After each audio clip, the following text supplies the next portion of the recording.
অনেক দিন আগে এক জঙ্গলের ধারে রঘু নামে এক অন্ধ মানুষ থাকত।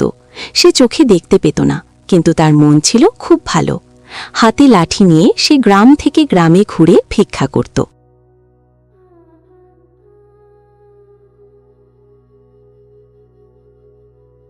ভগবান, চোখ না থাকলেও মনটা ভালো দিয়েছ, তাই আমি দুঃখ করি না।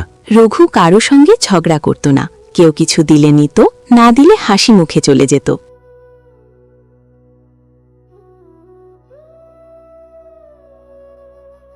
যে দেয় সে ভালো মানুষ, আর যে দেয় না তারও মঙ্গল হোক।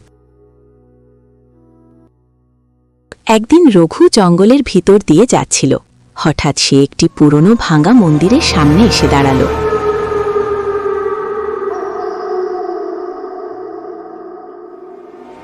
এখানে বাতাসটা ঠান্ডা, নিশ্চয়ই কোনো পুরনো জায়গা। রঘু মন্দিরের ভেতরে ঢুকে বিশ্রাম নিতে বসল।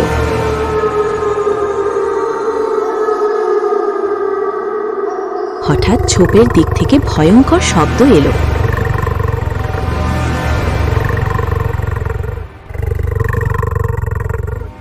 এই শব্দটা কি? মনে হচ্ছে কোনো বড় জন্তু। হঠাৎ একটি বাঘ বেরিয়ে এলো। বাঘটি খুব ক্ষুধার্ত ছিল।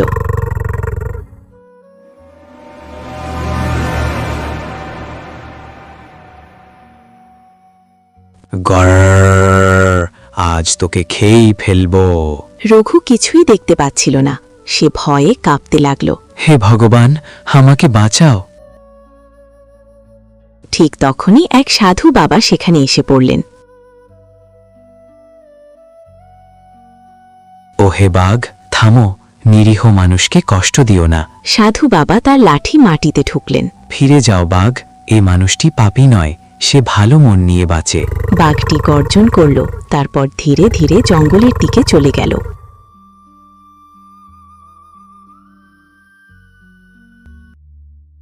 বাবা, আমি বেঁচে গেলাম। আপনি কে? আমি একজন সাধু।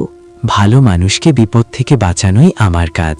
সাধু বাবা রঘুর চোখে পবিত্র জল ছিটিয়ে দিলেন। আহ, আমি আলো দেখতে পাচ্ছি, গাছ, আকাশ সব দেখতে পাচ্ছি। রঘু কাঁদতে কাঁদতে সাধুর পায়ে প্রণাম করল। বাবা, আমি আপনার কথা কোনোদিন ভুলব না। ভুলবে না, সব সময় ভালো কাজ করবে। এরপর রঘু গ্রামে ফিরে গেল। সে আর ভিক্ষা করল না।